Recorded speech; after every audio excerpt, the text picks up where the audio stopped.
Assalamualaikum warahmatullahi wabarakatuh. Selamat sore dari Bapak dan Ibu dosen, serta teman-teman saya yang saya hormati. Perkenalkan nama saya Muhammad Rehan dengan NIM 2311662 dari Fakultas Ekonomi dan Bisnis, Program Studi Ekonomi Syariah. Di sini izinkan saya untuk menjelaskan gambaran penelitian saya yang berjudul Pengaruh Literasi Zakat, Kepercayaan, dan Transparansi terhadap Kepatuhan Membayar Zakat melalui kris pada kalangan milenial di Jabodetabek. Yang pertama, kita masuk ke dalam latar belakang, yaitu Indonesia saat ini sedang menghadapi era digitalisasi keuangan yang berkembang sangat pesat. Hampir semua aktivitas ekonomi kini telah terintegrasi dengan sistem digital, mulai dari jual beli online, transaksi perbankan, hingga pembayaran pajak dan sanksi sosial. Salah satu inovasi penting dalam proses digitalisasi ini adalah munculnya KRIS atau Quick Response Code Indonesian Standard, yaitu sistem pembayaran non-tunai yang seragam, cepat, dan mudah digunakan oleh masyarakat. Transformasi ini tidak hanya terjadi di sektor perdagangan saja, tetapi juga mulai menyentuh di sektor sosial keagamaan, salah satunya dalam pengelolaan zakat. Melalui KRIS, masyarakat kini dapat menunaikan zakat, infak, dan sedekah secara digital tanpa harus datang langsung ke lembaga zakat. Namun, eh, meskipun teknologi ini telah tersedia dan sangat mudah diakses, tingkat pemanfaatan kris untuk zakat masih tergolong sangat rendah. Dan menurut data Basnas pada tahun 2023, potensi zakat nasional hanya mencapai sekitar 327,6 triliun. Tapi dalam realisasinya penghimpunannya hanya sekitar 22,5 triliun atau sekitar 6,8% dari potensi yang ada. Artinya, sebagian besar masyarakat Indonesia, terutama pada kalangan muda, belum sepenuhnya patuh dalam membayar zakat melalui lembaga resmi, termasuk melalui sistem digital seperti KRIS. Sehingga fenomena ini menunjukkan ada beberapa isu utama yang saya ambil. Yang pertama, adanya rendahnya literasi zakat. Banyak masyarakat, khususnya di kalangan milenial, belum memahami secara mendalam mengenai kewajiban zakat, jenis zakat, serta bagaimana zakat bisa dikelola secara digital. Padahal, kelompok kelompok usia ini merupakan pengguna aktif teknologi finansial di Indonesia. Isu yang kedua, ada tingkat kepercayaan terhadap berbagai zakat yang masih belum optimal. Sebagian masyarakat masih ragu apakah dana zakat yang mereka bayarkan benar-benar disalurkan dengan amanah dan tepat sasaran. Kepercayaan ini menjadi sangat penting dalam konteks pembayaran zakat karena masyarakat tidak berinteraksi secara langsung dengan lembaga zakat. Isu yang ketiga yaitu transparansi lembaga zakat. Masih banyak lembaga yang belum memberikan laporan keuangan secara terbuka dan rinci kepada publik, terutama terkait penghimpunan dan pendistribusian dana zakatnya. Hal ini sangat dibutuhkan agar masyarakat merasa yakin dan mau menyalurkan zakatnya di lembaga resmi. Dari berbagai fenomena tersebut, dijelaskan bahwa teknologi sudah berkembang sangat pesat dan mempermudah semua transaksi termasuk zakat. Namun di sisi lain, pemanfaatannya untuk zakat digital masih tertinggal jauh dibandingkan dengan transaksi komersial lainnya. Padahal, jika dimanfaatkan dengan baik, kris dapat menjadi sarana yang efektif untuk memperluas jangkauan penghimpunan zakat di Indonesia. Khususnya bagi generasi milenial, mereka memiliki potensi yang sangat besar untuk menjadi penggerak perubahan. Milenial dianggap sebagai yang dikenal sangat adaptif terhadap teknologi, aktif di media sosial, dan memiliki kesadaran sosial yang tinggi.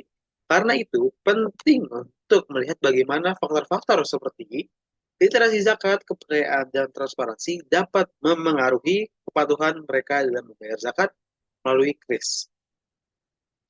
Oleh karena itu, penelitian ini saya lakukan dengan tujuan untuk menganalisis secara empiris bagaimana ketiga faktor tersebut dapat berpengaruh terhadap kepatuhan membayar zakat digital eh, di kalangan milenial di Jabodetabek. Harapannya dari ini dapat memberikan gambaran yang lebih jelas mengenai tantangan dan peluang pengembangan dalam pengembangan zakat berbasis teknologi serta menjadi rekomendasi bagi lembaga zakat. Teks selanjutnya kita masuk ke bagian rumusan masalah. Di sini saya membuat menjadi tiga rumusan masalah. Yang pertama ada bagaimana pengaruh literasi zakat terhadap kepatuhan membayar zakat melalui kris. Yang kedua, bagaimana pengaruh kepercayaan terhadap eh, kepatuhan membayar zakat melalui kris. Yang ketiga, bagaimana pengaruh transparansi terhadap kepatuhan membayar zakat melalui kris. Tujuan penelitiannya yang pertama yaitu untuk menganalisis pengaruh literasi zakat terhadap kepatuhan membayar zakat melalui kris pada kalangan milenial di Jabodetabek. Yang kedua, untuk menguji pengaruh kepercayaan terhadap kepatuhan membayar zakat melalui kris pada kalangan milenial di Jabodetabek. Yang ketiga, untuk mengetahui pengaruh transparansi lembaga zakat terhadap kepatuhan membayar zakat melalui kris pada kalangan milenial di Jabodetabek. Sehingga dalam hasil manfaat hasil penelitiannya saya buat menjadi dua aspek. Yang pertama ada aspek teoritis, yang itu memberikan kontribusi pada pengembangan literatur mengenai faktor-faktor yang mempengaruhi pembayaran zakat digital khususnya melalui kris. Yang kedua, menjadi referensi akademik penelitian selanjutan terkait literasi zakat, kepercayaan, dan transparansi dalam konteks zakat digital. Dalam aspek praktis, yang pertama memberikan rekomendasi bagi lembaga zakat, yaitu Basnas atau LAS, untuk memperkuat edukasi zakat, meningkatkan transparansi, serta membangun kepercayaan publik. Kedua, bagi masyarakat, penelitian ini dapat meningkatkan pemahaman pentingnya literasi zakat, kepercayaan, dan transparansi dalam berzakat melalui platform digital yang aman dan lebih efisien. Di sini ada Anderson teori yang saya ambil, yaitu ada variabel dependennya itu kepatuhan membayar zakat. Menurut Widya Stuti et al. Pada tahun 2019 menjelaskan bahwa kepatuhan zakat dapat dilihat dari sejauh mana muzaki secara konsisten menunaikan zakat sebagai bentuk tanggung jawab spiritual dan sosial. Dan lebih lanjutnya dijelaskan oleh Qadrawi 2011 dan Hafiduddin 2022 menekankan bahwa kepatuhan zakat tidak hanya merupakan bentuk ibadah vertikal atau hablum minallah, tetapi juga memiliki kewajiban sosial untuk menciptakan keadaan ekonomi di masyarakat. Dalam konteks modern, Rahma 2023 juga menjelaskan bahwa kepatuhan zakat diukur dari perilaku muzaki yang pertama, membayar sesuai ketentuan nisab dan haul. Yang kedua, melakukan pembayaran secara rutin. Yang ketiga, menyalurkannya melalui lembaga zakat yang kredibel dan transparan. Dengan demikian, kepatuhan zakat merupakan indikator kesadaran spiritual sekaligus partisipasi sosial dalam mewujudkan kesejahteraan umat. Variabel yang kedua yaitu ada literasi zakat, yaitu menurut Pedadan Suwarjuwono pada tahun 2020 menjelaskan bahwa literasi zakat adalah kemampuan seseorang untuk memahami dan mengamalkan ketentuan zakat sesuai syariat Islam dan mencangkup pengetahuan tentang jenis zakat, nisab, dan cara perhitungan dan penyalurannya. Literasi ini juga mencerminkan seberapa jauh pemahaman masyarakat terhadap kewajiban zakat baik secara ibadah maupun instrumen sosial ekonomi Islam. Nah, selanjutnya dalam Firman Syah dan Rusyidina pada tahun 2022 menegaskan bahwa literasi zakat yang tinggi akan meningkatkan kesadaran muzaki untuk menunaikan zakat melalui lembaga resmi karena mereka memahami manfaat sosial dari zakat tersebut. Variabel yang ketiga itu ada kepercayaan, yaitu kepercayaan merupakan faktor psikologis dan sosial yang sangat berpengaruh dalam perilaku membayar zakat. Dalam Mayer et al. Pada tahun 1995 mendefinisikan bahwa kepercayaan sebagai keyakinan individu terhadap integritas, kompetensi, dan niat baik pihak lain dalam suatu hubungan. Dalam konteks zakat digital, kepercayaan menjadi keyakinan bahwa lembaga zakat mampu mengelola dana sesuai prinsip syariah dan menjaga keamanan data serta transaksi muzaki. Dalam Anggra ini dan Indra ini pada tahun 2022 menyebutkan juga bahwa kepercayaan berperan penting dalam keputusan masyarakat untuk membayar zakat secara digital. Muzaki akan bersedia menggunakan kris jika mereka yakin dan percaya bahwa transaksi tersebut aman dan lembaga tersebut benar-benar amanah. Dan fakta bulan terakhir yaitu transparansi. Menurut Florini pada tahun 2007 menjelaskan bahwa transparansi adalah keterbukaan informasi yang memungkinkan publik menilai kinerja dari lembaga tersebut. Dalam konteks lembaga zakat, transparansi mencakup dari laporan keuangan, penyaluran distribusi, dana, dan kebijakan pengelolaan zakatnya. Dan menurut Busman Smith pada tahun 2000, pada tahun 2003 menambahkan bahwa transparansi berperan penting dalam mengurangi asimetri informasi antara pengelola dan masyarakat. Ketika lembaga zakat transparan, Muzaki merasa yakin bahwa dana mereka yang dikelola secara benar-benar dan sesuai dengan prinsip syariah. Dari perspektif Islam, menurut Capra pada tahun 1992, menjelaskan bahwa transparansi merupakan bagian dari prinsip hisbah dan amanah, yaitu keterbukaan dalam pengelolaan harta umat. Hal ini merupakan suatu hal yang penting agar tidak terjadi ketidakadilan dan penyalahgunaan dana sosialnya. Selanjutnya, kita melanjut ke penelitian terdahulu yang sudah meneliti dari variabel-variabel ini. Yang pertama ada Azahra LTTK pada tahun 2025 yang berjudul Pengaruh Akuntabilitas, Transparansi, dan Literasi Zakat terhadap kepatuhan membayar zakat dengan religiusitas sebagai variabel moderasi di ASN Kantor Kementerian Agama Kabupaten Pekalongan.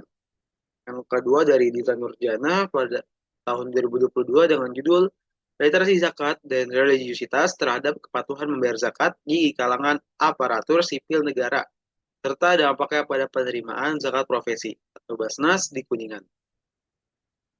Yang ketiga ada Rahmah RTTKN pada tahun 2024 dengan judul Analisis Pengaruh Literasi Zakat dan Sosialisasi Basnas terhadap Kepatuhan Membayar Zakat di Kota Bandar Lampung. Yang keempat ada Mas Fufa Z pada tahun 2021 dengan judul Pengaruh Literasi, Pendapatan, dan Religiusitas terhadap Kepatuhan Petani Membayar Zakat Pertanian di Kabupaten Cilacap. Selanjutnya kita masuk ke mode penelitian. Jadi jenis penelitian ini menggunakan pendekatan penelitian kuantitatif yang bertujuan untuk menguji sejauh mana pengaruh tiga variabel independen tersebut, yang dimana diantara ada literasi zakat, kepercayaan, dan transparansi terhadap kepatuhan membayar zakat. Populasi dan sampelnya juga mencakup seluruh generasi milenial yang berdomisili di kawasan Jabodetabek, seperti Jakarta, Bogor, Depok, Tangerang, Bekasi, dan memiliki pengalaman atau setidaknya pengetahuan mengenai penggunaan sistem pembayaran digital KRIS. Teknik pengambilan sampel yang saya gunakan yaitu menggunakan purpose sampling. Itu pada penelitian ini saya menentukan jumlah sampel sebanyak 14 indikator dengan ukuran sampel minimal sebanyak 70 sampel dan batas maksimal yaitu sebanyak 140 sampel. Jadi di sini saya mengambil tengah-tengahnya untuk mengambil sebanyak 100 sampel atau 100 responden. Uh, dengan menganalisis data, yaitu data yang diperoleh melalui penyebaran kuesioner, diolah menggunakan aplikasi Smart Plus 3 dengan pendekatan Structural Education Modeling atau SEMPLS. Analisis ini meliputi model pengukuran outer model yang mencakup pengujian validitas, konvergen, validitas diskriminan, serta reliabilitas konstruk. Selanjutnya, model struktural atau inner model dianalisis melalui uji koefisien determinasi atau R-square dan predictive relevance atau Q-square, dan itu dilakukan juga uji hipotesis ya, atau uji T untuk mengetahui ada tidaknya perbedaan yang signifikan antara kelompok serta untuk mengukur sejauh mana variabel independen tersebut berpengaruh terhadap variabel dependen dalam penelitian ini. Oke, sekian pemaparan singkat dari gambaran penelitian saya. Uh, Kurang lebihnya mohon maaf. Wassalamualaikum warahmatullahi wabarakatuh.